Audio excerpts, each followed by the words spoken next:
దేవుని కార్యక్రమంలో ముందుకు సాగుదాం. పాపం బాగా ఇసురుకుంటున్నారు, గాలి లేదనుకుంటా.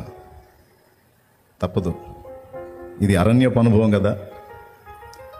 ఈ అరణ్యపు అనుభవంలో అన్నీ విలాసవంతంగా సుఖవంతంగా ఉండవు. దైవజనుడు చెప్పింది అక్షర సత్యం. ఇది దేవుడు ఏర్పరచుకున్న స్థలం, దేవుడు నియమించినటువంటి స్థలం. నేను దాదాపు 150 కిలోమీటర్ల దూరం వెళ్ళి వెతికాను మీటింగ్స్కి స్థలం కోసం.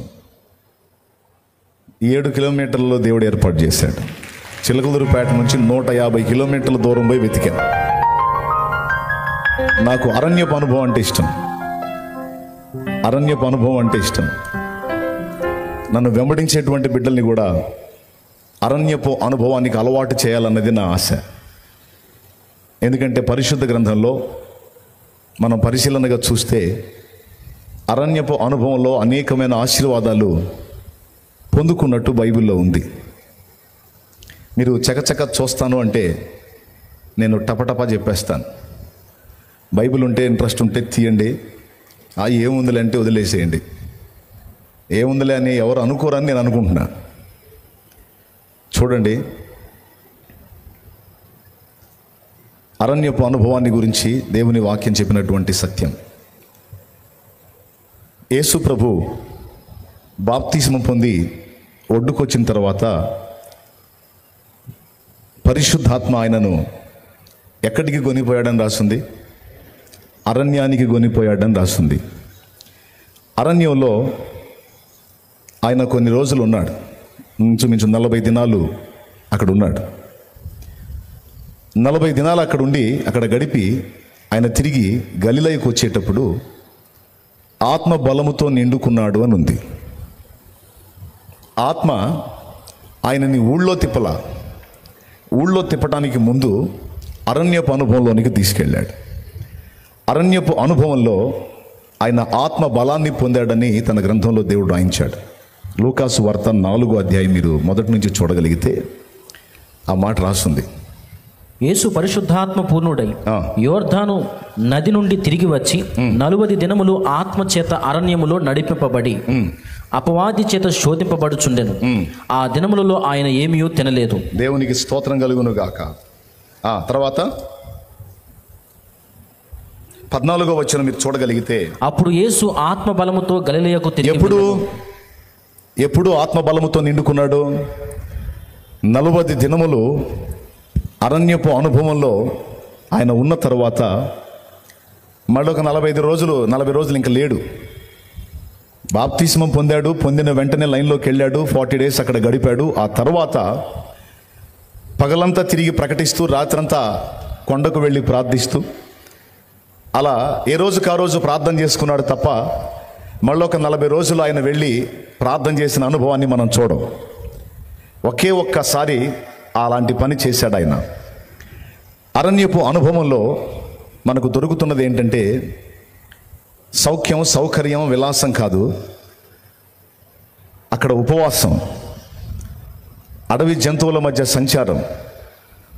అక్కడ మనుషులు, లోక సంబంధమైన మనుషులు ఎవరు ఉండరు. అడవిలో ఏముంటాయి? జంతువులు ఉంటాయి. మనుషుల మధ్యలో నుంచి తీసుకెళ్ళి మనుషులకు వేరుగా అరణ్యంలో ఆయనను సంచరింపజేశాడు. అరణ్యంలో ఆ అనుభవాలు పొందిన తర్వాత ఆయన ఆత్మ బలముతో నిండుకొని గలిలయకు వచ్చాడు అని రాస్తుంది. ఆ తర్వాత ఇంకో మాట కూడా రాస్తుంది. ఆత్మ బలముతో ఆయన నిండుకొని గలిలయకు వచ్చిన తర్వాత ఆయన కీర్తి ఆ ప్రదేశం అంతటా కూడా ప్రసిద్ధమైంది అని రాస్తుంది. అరణ్యపు అనుభవంలో ఆత్మ బలం దొరుకుతుంది. మీ శరీరాలు కొంచెం అసౌకర్యాన్ని అనుభవించవచ్చు, పర్వాలేదు. నేను నిన్నగాక మొన్న చెప్పాను, నైటు ఇనాగ్రేషన్ రోజు చెప్పాను. నేను ఇక్కడ విలాసం ఉండదు, సుఖవంతమైన అనుభవం ఉండదు, ఏసీలు ఉండవు, ఫ్యాన్లు ఉండవు, నువ్వు కోరుకున్న ఆహార పదార్థాలు ఉండవు, హాయిగా విశ్రాంతి పొందడానికి అనువైన ప్రదేశము కాదు. కానీ ఒకటి మాత్రం దొరికింది ఇక్కడ నీకు, నీ ఆత్మకు బలం దొరికింది ఇక్కడ. నీ ఆత్మకు శక్తి దొరికింది, నీ ఆత్మకు జీవం దొరికింది, నీ ఆత్మ ప్రభావంతో నింపబడే అనుభవం మాత్రం ఇక్కడ దొరికింది. అరణ్యంలో అది మాత్రం దేవుడు ఏర్పాటు చేశాడు. నువ్వు నమ్మినా నమ్మకపోయినా ఇది నిజం. గడిచిన సంవత్సరంలో వచ్చి గడిపిన వాళ్ళకి కొంతమందికి కొన్ని అనుభవాలు తెలుసు. గడిచిన సంవత్సరంలో దేవుడు ఏ కార్యాలు చేశాడో చాలామందిలో సాక్ష్యాలు ఉన్నాయి. ఈరోజు ఇక్కడ గడుపుతున్న వాళ్ళ జీవితాల్లో కూడా రాబోతున్న రోజుల్లో సాక్ష్యాలు లేవబోతున్నాయి. ఎందుకంటే మనం ఆయన సన్నిధిని ప్రేమించి పడుతున్న ఈ ప్రయాస, ఆయన సన్నిధిలో పడి గోజాడుతున్న ఈ అనుభవాన్ని ఆయన మర్చిపోయే దేవుడు కాదు. అసలు అందుకోసమే నేను తీసుకొచ్చాడు ఇక్కడికి. ప్రైజ్ ద లార్డ్, హల్లెలూయా. ఇది మొదటి విషయం. అరణ్యపు అనుభవంలో ఏం దొరికిందో తెలుసా? అదే లూకాసు వార్త 2వ అధ్యాయం ఒక్కసారి తీయండి.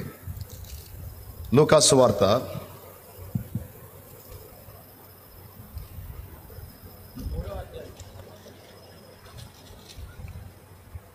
3వ అధ్యాయం ఒకసారి చూడండి. 2వ వచనం చూడండి. అన్నయు కైపయు ప్రధాన యాజకులుగాను ఉన్న కాలమున అరణ్యములోనున్న జకరియా కుమారుడైన యోహాను నొద్దకు దేవుని వాక్యము వచ్చెను. దేవుని వాక్యం. అన్న కైప ఎవరో తెలుసా? ప్రధాన యాజకులట. ఇప్పుడు ప్రధాన యాజకులు అంటే సేవకులండి. సేవకులు ఎక్కడున్నారు? ఊళ్ళో ఉన్నారు. దేవుని మందిరం ఊళ్ళో ఉంది. ధర్మశాస్త్ర కోవిదులు, పరిసయ్యులు, మతనిష్ట కలిగిన వీళ్ళందరూ ఊళ్ళో ఉన్నారు. అరణ్యంలో ఒక ఆయన ఉన్నాడు. ఆయన పేరు బాప్తిస్మం ఇచ్చే యోహాన్. మనుషులు ఎన్నిక చేయడానికి కానీ, గుర్తించడానికి కానీ, గణపరచడానికి కానీ ఆయన పెద్ద పెద్ద అంచులు గల నిలువు టంగిలు దొడుక్కున్నాడు కాదు. ఆయన ఒంటె తోలుతో చేయబడినటువంటి ఆ చర్మపు వస్త్రాలను కలిగి ఉన్నవాడు. ఆయన అడవి తేనె మిడతలు తిని అక్కడ జీవిస్తున్న వ్యక్తి ఆయన. కానీ యెహోవా వాక్యము, ప్రభువు యొక్క వాక్యం ఎక్కడికి వచ్చిందో తెలుసా? సేవకులము అని చెప్పుకుంటున్న ప్రధాన యాజకుల దగ్గరికి రాలా. మతనిష్ట గలవాళ్ళమని చెప్పుకుంటూ మతాచారాలను కలిగి ఉన్న పరిసయ్యుల దగ్గరికి రాలా. ధర్మశాస్త్రాన్ని ఎత్తిరాయగల సామర్థ్యం కలిగిన వాళ్ళం మేము, శాస్త్రులం అని చెప్పుకుంటున్నటువంటి ధర్మశాస్త్ర కోవిదుల దగ్గరికి రాలా. దేవుని వాక్యం ఎక్కడికి వచ్చిందో తెలుసా? అరణ్యములో ఉన్న యోహాను నొద్దకు వచ్చెను అని ఉంది. అక్కడ స్పష్టంగా అడ్రస్ చేస్తున్నాడు, ఆయన అరణ్యములో ఉన్నాడని. అంటే దేవుడు తను ఇవ్వగోరినటువంటి సందేశము, సమాచారము తన దాసునికి ఇచ్చినట్లు దేవుడు ముందేం చేశాడో తెలుసా? తన దాసుని ఊళ్ళో నుండి అరణ్యానికి నడిపించాడు. నేను ఆమెను అరణ్యమునకు కొనిపోయేదను, అక్కడ ఆమెతో నేను ప్రేమగా మాట్లాడుదును అని సియోను కుమారుని గురించి అన్నట్టు దేవుడు అరణ్యపు అనుభవంలోనికి మనల్ని తీసుకొచ్చాడు. అంటే తన స్వరాన్ని అక్కడ వినిపించడానికి దేవుడు అలా తీసుకొచ్చాడు. బాప్తిసం ఇచ్చి యోహాన్ని ఎలా అరణ్యానికి తెచ్చాడు? ప్రకటన గ్రంథ రచయిత అయినటువంటి యోహానునేమో పద్మాసు ద్వీపం అనే అరణ్యానికి తీసుకెళ్ళాడు. ఆ అరణ్యానికి తీసుకెళ్ళి అక్కడేమి ఇచ్చాడో తెలుసా? భవిష్యత్తులో జరగబోతున్నటువంటి సంభవాలన్నిటిని గూర్చిన సమాచారం. అదే ప్రకటన గ్రంథం. పద్మాసు ద్వీపమున పరవాసినై ఉండగా ప్రభు దినమందు ఆత్మవశుడనైతిని అన్నాడు. ప్రభు దినమందు నేను ఆత్మవశుడనయ్యాను అంటే పూర్తిగా నేను ఆరాధిస్తూ, దేవుని స్తుతిస్తూ, మహిమపరుస్తూ, నన్ను నేను మైమరచిపోయి, నేను పూర్తిగా నా మనస్సుని ఆయనకి ట్యూన్ చేసి నేను ఆత్మలో ఆయన్ని కలుసుకున్నాను. అప్పుడేం జరిగిందో తెలుసా? పరలోకము తెరవబడింది. నేను మనుష్య కుమారుని పోలిన ఒకని చూచి తిని అని మొదలుపెట్టాడు. తర్వాత దాదాపు 22 అధ్యాయాలు కలిగిన ప్రకటన గ్రంథంలో ఉన్నటువంటి విషయాలన్నిటినీ కూడా ఆ అరణ్యపు అనుభవంలోనే యోహాను చూశాడు. ఏమన్నా అర్థమైతే మీరు సంతోషిస్తారు. ప్రభుకి స్తోత్రం చెప్పండి. ఇక్కడే కాదు, ఈ 4 రోజులే కాదు, ఇక్కడ నుంచి మీరు ఈ కూటాలు అయిపోయి ఇళ్ళకి వెళ్ళిన తర్వాత కూడా అరణ్యపు అనుభవము అంటే దేవునితో ఒంటరిగా ఉండిన అనుభవము, దేవునితో ఏకాంతముగా ఉండే అనుభవం అరణ్యపు అనుభవం. అంటే ఆడవాళ్ళు అడవుల్లోకి ఏడెళ్తారు. అయినా ఇప్పుడు నువ్వు వెళ్ళడానికి అరణ్యాలు ఏడున్నాయి? అరణ్యాలు కూడా కొట్టేసి ఊళ్ళు చేసి పడేస్తూ ఉన్నారు. నేను చెప్తున్నాను, అరణ్యపు అనుభవము అంటే లోకానికి వేరుగా దేవునికి దగ్గరగా ఉండే అనుభవం అరణ్యపు అనుభవం. స్త్రీలైనా పురుషులైనా దయచేసి ఈ సాధన చేయండి. నేను దేవుని కృప పొంది, దేవుని నడిపింపు పొంది, చాలా విషయాల్లో దేవుని ఆలోచనలు ఎరిగి నేను పనిచేయటానికి నాకు ఆయన నడిపింపులో ఆలోచనలు దొరికిన స్థలం అరణ్యపు అనుభవమే. ఏకాంత ప్రార్థన అనుభవంలో ఎక్కువగా నేను గడపడానికి ఇష్టపడ్డాను. అది నా జీవితంలో చాలా ప్లస్ అయింది. నాకు ఏదో ఆదివారం పూట కాసేపు ప్రార్థన అన్నట్టు కాకుండా ప్రతిరోజు కొంత సహవాసం దేవునితో చేయడానికి ఇష్టపడ్డాను. ఆ సహవాసంలో ప్రతిరోజు నాకు కావలసిన ఆత్మ బలాన్ని ఆయన ఇచ్చి, నాకు కావలసిన నడిపింపులు ఆయన ఇచ్చి నన్ను ఈరోజు ఇలా నిలబెట్టాడు ఆయన. ఒకవేళ నన్ను దేవుడు నిలబెట్టిన స్థానం గొప్పది అని నీకు అనిపిస్తే, అలాంటి అంతస్తుకు నీవు కూడా వచ్చినట్లు నువ్వు ముందు దేవునికి అందుబాటులోకి వెళ్ళు. నువ్వు ముందు దేవునికి అందుబాటులోకి వెళ్ళు, దేవునికి అందుబాటులోకి వెళ్ళు, దేవునికి సమీపంలోకి వెళ్ళు, దేవునికి దగ్గరగా వెళ్ళు. ఆయన నీతో మాట్లాడతాడు, నీకు సంభవాలు చెప్తాడు. అంతేకాదు తన శక్తితో నిన్ను నింపుతాడు. అంతేకాదు నీకు అధికారం ఇస్తాడు. అంతేకాదు ఆయన నిన్ను తన కొరకు వాడుకుంటాడు. ప్రైజ్ ద లార్డ్, హల్లెలూయా. ఆయన తన కొరకు నిన్ను ఖచ్చితంగా వాడుకుంటాడు. నిజంగా ఆయన చేతిలో ఒక బూరలాగా, ఆయన నోట్లో ఒక బూరలాగా నువ్వు వాడబడాలంటే, బలవంతుడైన నా దేవుని చేతి బాణములో ఒక అంబులాగా నీవు ఉంచబడి సంధించబడాలంటే నువ్వు ఆయనను సమీపించడం తప్ప ఇంకొక మార్గం లేదు. అరణ్యపు అనుభవంలో, ఏకాంత అనుభవంలో అంబు అంటే తెలుసా? బాణం. దేవుడు ఎదురు చూస్తున్నాడు. నేను బలవంతుని చేతిలో బాణం వల్ల నిన్ను చేయాలనుకుంటున్నాను, నాకు అందుబాటులోకి రాగలవా అని దేవుడు అడుగుతున్నాడు. రాగలవా? నాకు అందుబాటులోకి ఇష్టపడుతున్నావా? నువ్వు అలా సిద్ధపడినట్లయితే, అలా ఇష్టపడినట్లయితే నిన్ను గురి చూసి సంధించడానికి అనుకూలమైన బాణంగా, అంబుగా నేను తయారు చేస్తాను. నా విల్లులో నిన్ను పెట్టి సంధిస్తాను. నువ్వు శత్రువు కోటలు కూల్చేదానివి అవుతావు, కూల్చేవాడివి అవుతావు. సిద్ధమా? నువ్వు అలా సిద్ధపడతావా? అలా నాకు అందుబాటులోకి వస్తావా? నీ వయసుతో నాకు నిమిత్తం లేదు. నువ్వు పసివాడివైనా నాకు నిమిత్తం లేదు. పండు ముసలివైనా నాకు నిమిత్తం లేదు. 80 ఏళ్ళు వచ్చినాయి, నా పని అయిపోయిందన్న మోషేకి మళ్ళా 40 ఏళ్ళ ఆయుష్కాలం పొడిగించి నా కొరకు వాడుకున్నవాడిని నేను అంటాడు నా దేవుడు. బాలుడిని నాయనా నేనన్న ఇర్మియాని నువ్వు బాలుడను అనవద్దని గద్దించి అతని ఏర్పాటు చెప్పి అతన్ని వాడుకున్నవాడిని నేను అని నా ప్రభు మాట్లాడుతున్నాడు. ఇక్కడ మనం గమనించాల్సింది ఒకటే, ఈ కడవరి దినాల్లో మనం ఎంతగా ఆయనకు అందుబాటులో ఉంటే అంత కృప పొందుతాం, అంత బలం పొందుతాం, అంతగా ఆయన చేతిలో సంధించబడతాం. నాకు ఆ మాట విన్నప్పుడు చాలా సంతోషం వేసింది. ఒక అంబులాగా దేవుడు మనల్ని చేయాలని ఆశిస్తాడు అని. విల్లులో పెట్టి సంధించేదాన్ని అంబు అంటారు. దాన్ని గట్టిగా లాగి కొడితే ఏదైతే రీచ్ అవ్వాలనుకున్నాడో, ఏదైతే చేయాలనుకున్నాడో అది అయిపోద్ది, అంతే, పడిపోద్ది అంతే. అక్కడ మన గుండెలో ఎలాంటి రోషం ఉండాలో తెలుసా? నా తండ్రి, శత్రువు కోటల్ని కూల్చే ఒక అంబులాగా నన్ను తయారు చేయవా అని అడగాలి దేవుడిని. నా హృదయంలో అయితే అదే ప్రార్థన, నా హృదయంలో అదే ఆరాటం. ప్రారంభం నుంచి కూడా నా ప్రార్థన అదే. శత్రువు గుండెల్ని చీల్చే ఒక అంబులాగా నన్ను తీర్చిదిద్దు. వాడికి మనశ్శాంతి లేకుండా చేయాలి, వాడిని ప్రశాంతంగా ఉండనేయకూడదు. నన్ను ఎట్లా తీర్చిదిద్దుదావు నాకు తెలియదు, నన్ను నేను నీకు అప్పగించుకుంటున్నా ప్రభు అని నా దేవుడికి అప్పచెప్పుకున్నా. నా తండ్రి చాలా కార్యాలు చేశాడు, చేయబోతున్నాడు, ఇంకా చూస్తారు.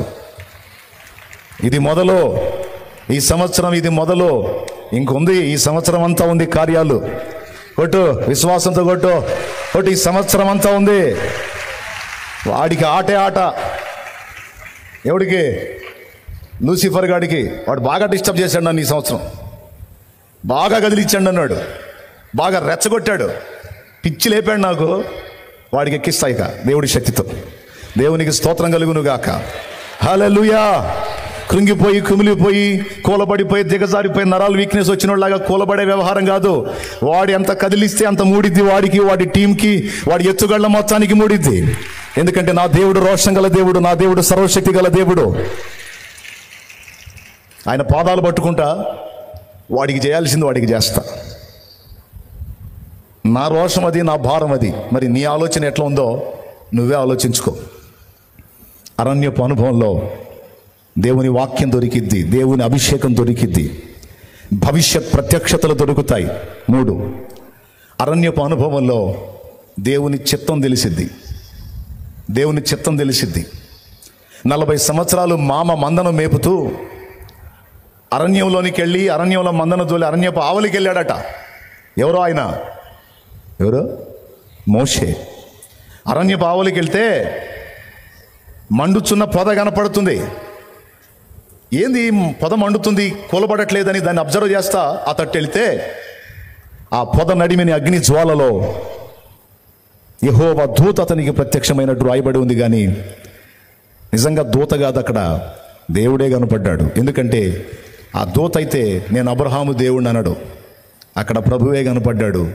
నేను అబ్రహాము దేవుడను, ఇస్సాకు దేవుడను, యాకోబు దేవుడను, నేను నీ పితరుల దేవుడను అని మాట్లాడాడు. దేవునికి స్తోత్రం కలుగును గాక. అరణ్యపు అనుభవంలో మోషే ఉన్నప్పుడు మండుచున్న పొద ద్వారా మోషేను ఆకర్షించి అక్కడ మోషేకి 2 చేశాడు దేవుడు. 1, తన చిత్తాన్ని చెప్పాడు. 2, ఆ చిత్తాన్ని నెరవేర్చడానికి కావలసినటువంటి ఆ శక్తిని కూడా అనుగ్రహించాడు.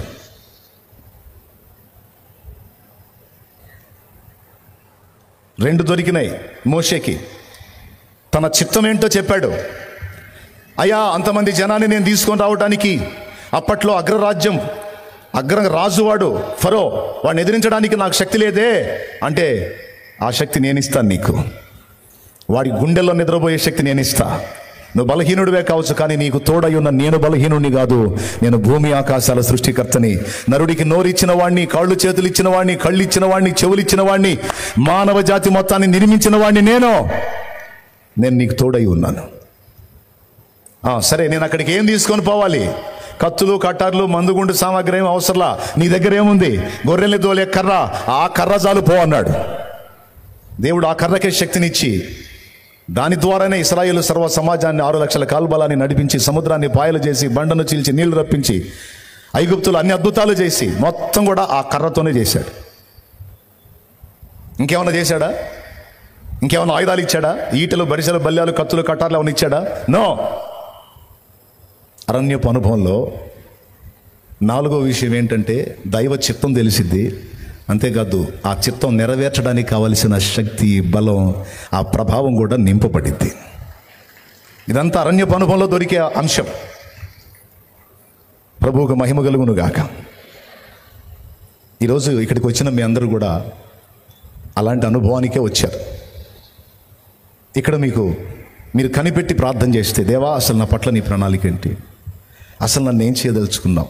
నా ఆశ అయితే బలవంతుని చేతిలో బాణం వల్లే నీ చేతిలో బాణంలాగా నేను ఉండాలనేది నా ఆశ. పాపిష్టి లోకానికి, లోకాశలకు వేరుగా ప్రత్యేకింపబడిన జీవిత అనుభవం కలిగి నీ కొరకు ఒక మంట మండాలని నా ఆశ. నన్ను ఏం చేస్తావు తండ్రి? నాతో మాట్లాడు, నీ చిత్తమును బయలుపరచు, నీ శక్తిని నాకు ఇవ్వు, నీ వాక్యము నాకు అనుగ్రహించు అని నువ్వు దేవుని గోజాడితే అయిపోయింది. 2 రోజులు అయిపోయింది, ఇంకా 2 రోజులు మాత్రమే ఉంది. సాయంత్రం కూటంతో 2 రోజులు అయిపోయింది, ఇంకా 2 రోజులు మాత్రమే ఉంది. మీరు గమనించినట్లయితే ఇంకా 4 కూటాలు మాత్రమే ఉన్నాయి. సాయంత్రంది, రేపు 2, ఆదివారం 1, ఇక 4 కూటాలు మాత్రమే ఉన్నాయి. కనుక దేవుని పాదాలు పట్టుకుని గోజాడుకుని ఆ టైంని పోనీయొద్దు. తర్వాత ఇంకొక విషయం కూడా నేను చెప్తున్నాను. ఈ అరణ్యపు అనుభవంలో మనం ప్రవేశించి ఈ అనుభవాల ద్వారా అనేకం పొందుకోవాలి అంటే ఫస్ట్ ఒక పని చేయాలి. ఏంటంటే యేసు ప్రభు చేసిన పని. అరణ్యానికి ఎప్పుడు పోయాడు ఆయన? బాప్తిస్మం పొందిపోయాడా, పొందకుండా పోయాడా? అందరూ చెప్పండి. ఆయన బాప్తిస్మం పొంది ఆ తర్వాత అరణ్యపు అనుభవానికి వెళ్ళి అన్ని సంగతులు పొందుకున్నాడు.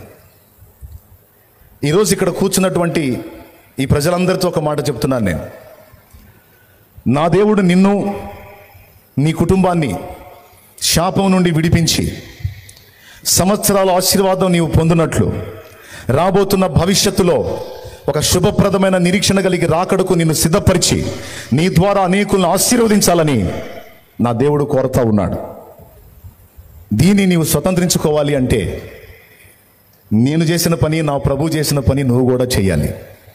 అదేమిటంటే మారు మనసు పొంది పాప క్షమాపణ నిమిత్తం బాప్తిస్మం పొంది దేవుని రాజ్యానికి ముందు వారసుడివి, హక్కుదారుడివి కావాలి.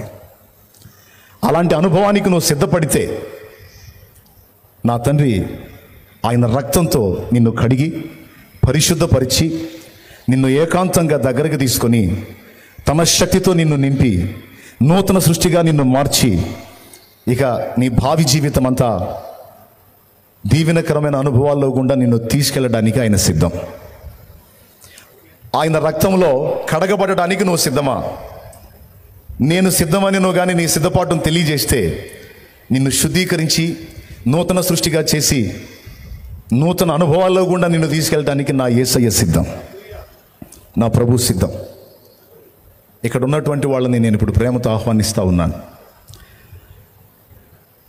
నేను రాత్రి చెప్పిన 3 సంగతులు మీరు ఎంతమంది గుర్తున్నాయో? నిజమైన దేవుణ్ణి తెలుసుకోవటం నా లైఫ్లో మొదటి టర్నింగ్ అయితే, తెలుసుకున్న దేవుని మాట విని మారు మనసు పొంది బాప్తిస్మం పొందటం రెండవ మలుపు అయితే, దేవుడు నాకు ఇచ్చినటువంటి టైంలోనే నేను సేవకి రావటం కూడా ఒక 3వ మలుపుగా నా జీవితంలో ముచ్చటైన 3 మలుపులు నా చరిత్రనే మార్చేశాయి. అంతవరకు నా మీద, నా కుటుంబం మీద, మా మీద పనిచేసినటువంటి మంత్రశక్తుల ప్రభావం అంతా నాశనం అయిపోయింది. ఇక ఏ ప్రయోగతంతులు పనిచేయలే. అప్పటిదాకా చేతబళ్ళు చేసేవాళ్ళ దగ్గరికి, విడుదల చేసేవాళ్ళ దగ్గరికి, జాతకాల వాళ్ళ దగ్గరికి, మాసచర్య వాళ్ళ దగ్గరికి, ఈ వాస్తు సిద్ధాంతుల దగ్గరికి రకరకాలుగా తిరిగాం. అక్కడెక్కడ కూడా దొరకని విడుదల యేసు రక్తములో నేను, నా కుటుంబం కడగబడినప్పుడు దొరికింది. ఎప్పుడైతే మేము యేసు ప్రభు రెక్కల నీడలోనికి వచ్చామో, సురక్షితమైన ఆయన రెక్కల నీడలోకి వచ్చామో, ఇక ఏ ప్రయోగతంతులు కూడా పనిచేయలే. ఎందుకో తెలుసా? అన్ని నామముల కంటే పైనామం ఆయనది, అన్ని శక్తుల కంటే పైనున్నవాడాయన. వాటి ప్రయోగాలన్నీ నాశనం అయిపోయినాయి. అంతేకాదు, తరతరాల పాపం వెంటాడి శాపమై పీడించినటువంటి ఆ పాపం కూడా మా మీద నుండి కొట్టివేయబడి, మా మీద ఉన్నటువంటి పాప భారం అంతా కొట్టివేయబడి, పరిశుద్ధపరచబడి మా కుటుంబము ఆశీర్వదించబడిన కుటుంబంగా మారిపోయింది. మీరు నమ్ముతారో లేదో, మా ఇంటికి మా చుట్టుపక్కల వాళ్ళు ఇచ్చిన పేరు, టైటిల్ ఏంటంటే దయ్యాల కొంప. ఏం కొంప? ఎందుకంటే మేము ప్రశాంతంగా ఉండం, పక్కన వాళ్ళు కూడా ప్రశాంతంగా ఉన్నాయి. అలాంటి బ్రతుకులు. ఎప్పుడైతే ప్రభు రక్తంలో కడగబడి పరిశుద్ధపరచబడ్డామో ఆ టైటిల్ మారిపోయి, మీరు కావాలంటే ఇప్పుడు వెళ్ళి చూసుకోండి, చిలకలూరుపేట శాంతి నగర్లో మేము నివసించిన ఆ ఇల్లే ఇప్పుడు చర్చ్. దయ్యాల కొంపలాంటి నా ఇంటిని దేవాలయంగా నా యేసు మార్చాడు. ఇటు విని ఇటు వదిలేయటం కాదు. యేసు ప్రభుని నమ్ముకోవాలంటే దమ్ము కావాలి నాన్న, దమ్ము కావాలి. యేసు ప్రభు రక్తంలో కడగబడి మారు మనసు పొంది రక్షణ పొందాలంటే కూడా దమ్ము కావాలి. పాపాన్ని విడిచిపెట్టి చేసినవన్నీ కడగబడి నిమిత్తం సిద్ధపడి వచ్చి రక్షణ పొందుకోవాలి. తరతరాల పాపం శాపం మొత్తం కొట్టివేయబడి నా కుటుంబం ఆశీర్వదించబడిన కుటుంబంగా, సేవక కుటుంబంగా, యాజక కుటుంబంగా నా తండ్రి మార్చి పడేశాడు. ఈరోజు నీ జీవితాన్ని కూడా అలా చేయాలని నిన్ను ప్రభు పిలుస్తున్నాడు. విని లోబడతావా లేకపోతే వదిలేస్తావా నీ ఇష్టం. లేదన్నా నేను సిద్ధపడ్డాను, మారు మనసు పొంది ప్రభు రక్తంలో కడగబడాలని నేను ఫిక్స్ అయిపోయాను, నువ్వు ఇస్తే నేను ఇప్పుడు బాప్తిస్మం తీసుకుంటానన్నా అన్నోళ్ళు ఎవరున్నారో ఒకసారి మీ చేయొద్దండి. నేను సిద్ధపడ్డానని చేయెత్తిన అలా లేచి నిలబడండి. నా కుటుంబం విమోచింపబడినట్లు నీవు, నీ కుటుంబం విమోచింపబడినట్లు, నీ జన్మ కర్మ పాపాలన్నీ కడగబడి నిమిత్తం, ప్రభు యొక్క పరిశుద్ధ రక్తములో నీ పాపాలన్నీ కడగబడి నిమిత్తం నువ్వు సిద్ధపడినట్లయితే, నిజంగా నీ తీర్మానం స్థిరమైతే రా, ముందుకు వచ్చేసాయి. దారిటయా మొత్తం అడ్డాలు కట్టారు, దారిటు. అదిగో అటుపక్క మ్యాట్ ఉంది, ఇటుపక్క కూడా ఒక దారి మ్యాట్ ఉంది. ఆ మ్యాట్లో కూడా అలాగ వచ్చేసేయండి త్వరగా. ఎవరైతే సిద్ధపడ్డారో, జన్మ కర్మ పాపాలన్నీ కడగబడి నిమిత్తం మారు మనసు పొంది బాప్తిస్మం పొంది ప్రభు రాజ్య వారసులు కాగోరిన వాళ్ళు ఎవరు సిద్ధపడ్డారు త్వరగా వచ్చేసేయండి. ఈ సభలు నీ కోసమే, ఈ కూటములు మహాకూటములు ఏర్పాటు చేసింది దేవుడు నీ రక్షణ కోసమే. పరిగెత్తు, త్వరగా పరిగెత్తు, స్పీడ్ గా నడు. టైం లేదు.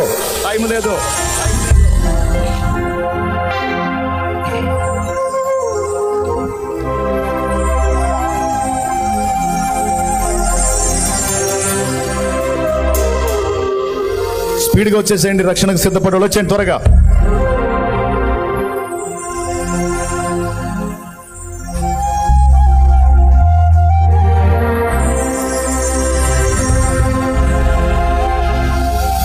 స్త్రీలో ఒక పక్క, పురుషులో ఒక పక్క నిలబడండి. పురుషులో ఒక పక్క, స్త్రీలో ఒక పక్క.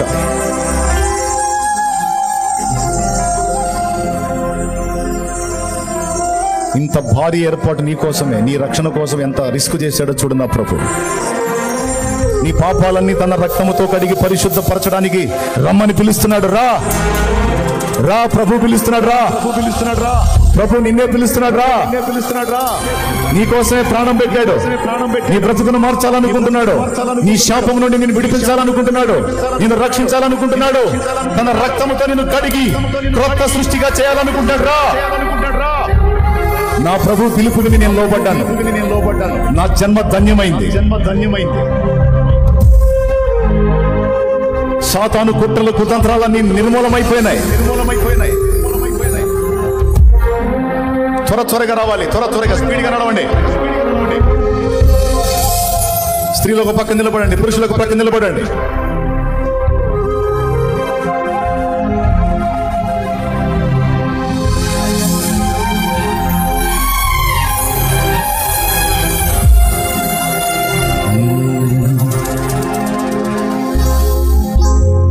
కావాలి యేసు నువ్వే కావాలి. రావాలి త్వరగా రావాలి. కావాలి యేసు నువ్వే కావాలి. రావాలి ఈ సన్నిధి నాతో రావాలి. కావాలి యేసు నువ్వే కావాలి.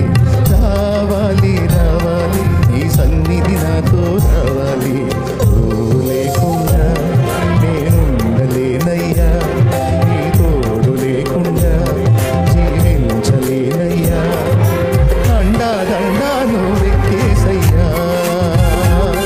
నా కొండ కోట నువ్వెక్కేసయ్యా.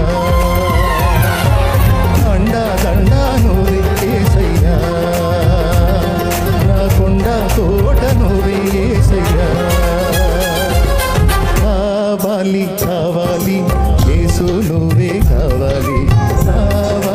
రావాలి ఈ సన్నిధి నాతో రావాలి. బాప్తిస్మానికి సిద్ధపడ్డవాడు మాత్రమే రండి. ఇంకెవరూ లేవద్దు. బాప్తిస్మానికి సిద్ధపడ్డవాడు మాత్రమే రండి. మొత్తం నింపండి. దానికి కాసేపు బాబురా, దానికి కాసేపు బాబు జనాంధ్రాని.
హల్లెలూయా, హల్లెలూయా.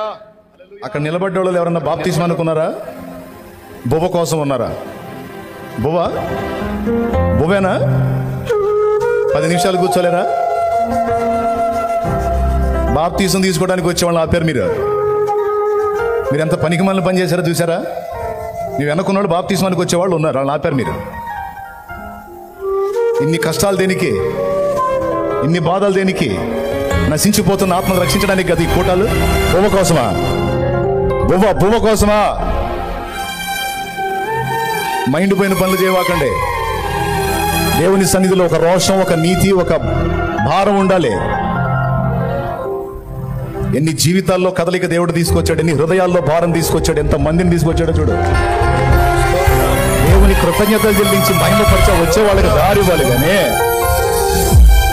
బొమ్మ కోసం లేచి పరిగెత్తాలి. నా పేరు బో బ్యాచ్. రండి త్వరగా రండి, రక్షణకు సిద్ధపడి వాళ్ళు వచ్చాడు. భారం లేని జీవితాలు ఎట్లయితే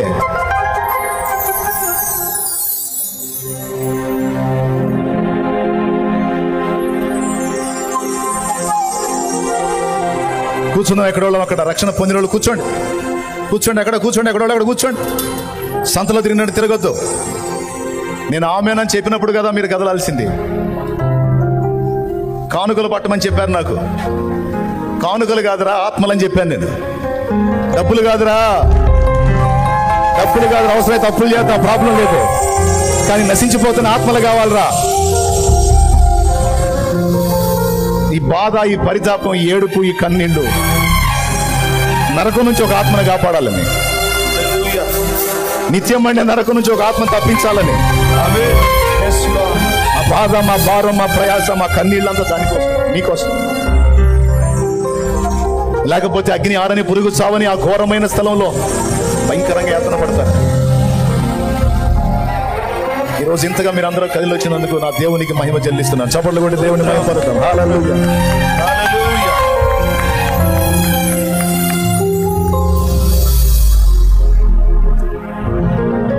ఇటు పక్క నుంచి తీసుకెళ్తాను. అక్కడ టెంట్లు వేసారా? నీట్గా ఇటు పక్క నుంచి అలా వెళ్ళిపోండి. మీ దేవుడు ఎవరో అందరు కలిసి ఒకసారి చెప్పండి. ఎవరు మీ దేవుడు? ఇంకోసారి చెప్పు. ఏం చేశాడు మీకోసం? ప్రాణం పెట్టి అంతే ఉన్నాడు, మళ్ళా లేచాడా?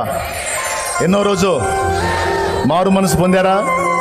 ఇక మళ్ళా లోకంలోకి వెళ్ళేది లేదుగా. ఇక మీ జీవితాలు ఎవరికి అంకితం?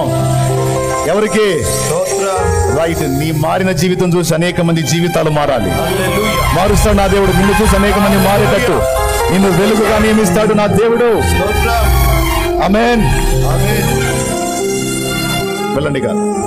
ఆ ప్రక్క నుంచి మీకు చూపించిన ప్రదేశానికి, పరిచారకులు చూపించే స్థలానికి వెళ్ళిపోండి.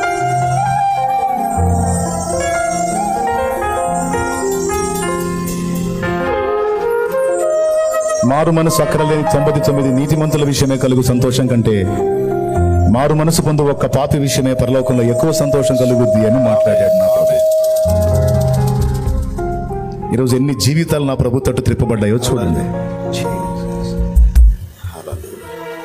ఎలాంటి జీవితాలు ఉన్నారో తెలుసా? ఇందులో భయంకరమైన త్రాగుడు నుంచి విడుదల పొందిన వాళ్ళు ఉన్నారు.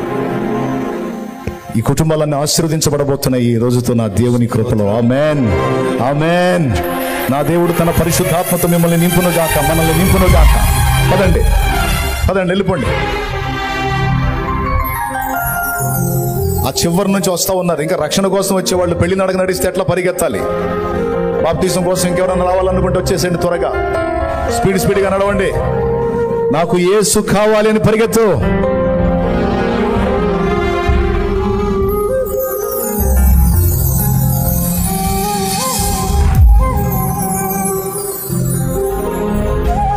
Praise the lord. Hallelujah. Full happy. చలో పండగ చేసుకోండి. దేవునికి మహిమ. తరతరాల శాపం, పాపం మొత్తం ఆయన రక్తంలో కడగబడుతుంది. పోండి, మీ దరిద్రం వదిలిపోయింది. పోండి. హల్లెలూయా. దేవునికి మహిమ. దేవునికి మహిమ కలుగును గాక. చెప్పనే ఆయన ఏం చెప్తున్నాడు?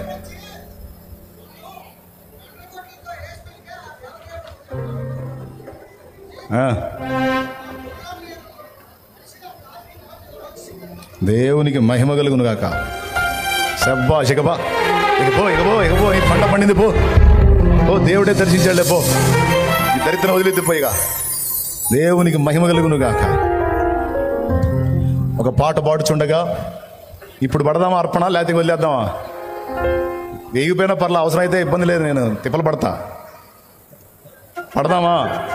పడదామంటే చేతులు ఎత్తు. నీకు బో అయితే చలో వెళ్ళిపో. పడదామా?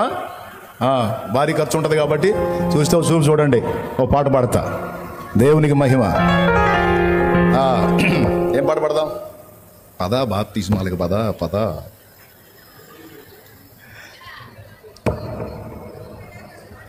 దేవునికి మహిమ. చూడాలని వచ్చారా? దగ్గర కూడా వస్తా. పద అక్కడ పద.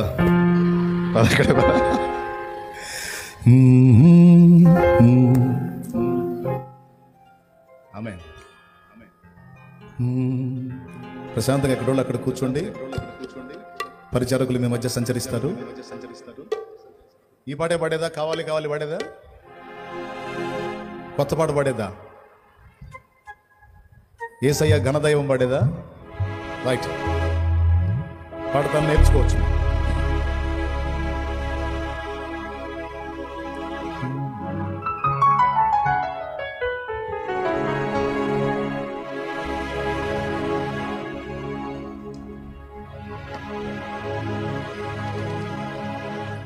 యేసయ్యా నా ఘన దైవమా,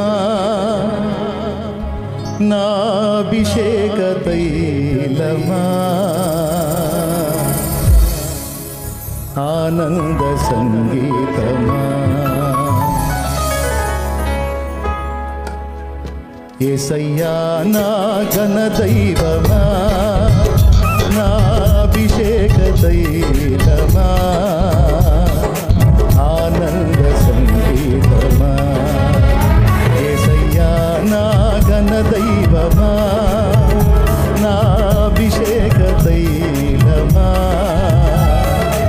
ఆనంద సంగీతమా. నీకే నా స్తోత్రము, స్తోత్ర సింహాసనం. నీకే నా స్తోత్రము, స్తోత్ర సింహాసనం. యేసయ్యా నా ఘన దైవమా. మిగిలిన చరణం అన్నోళ్ళు పడతారు. కంటిన్యూ.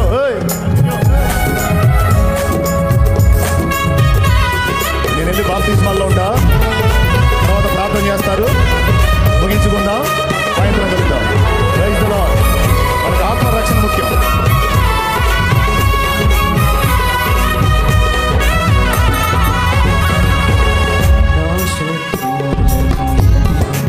ప్రార్థన చేసుకుని ఈ కూడికను ముగించుకుందాం. మహాపరిశుద్ధుడైన తండ్రి, ప్రేమ కలిగిన మా యేసు ప్రభువా, మీకు వందనాలు.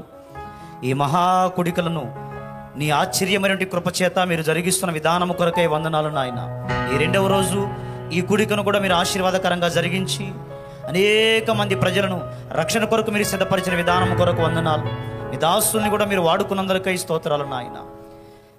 కృతజ్ఞతాస్తుతులు చెల్లిస్తున్నాం. ఇక సాయంకాలం వేళ జరగబోతున్న కూడికను కూడా ఆశీర్వాదకరంగా జరిగించి ఇంకనూ విస్తారంగా ప్రజలను మీ సన్నిధిలోనికి ఆకర్షించండి.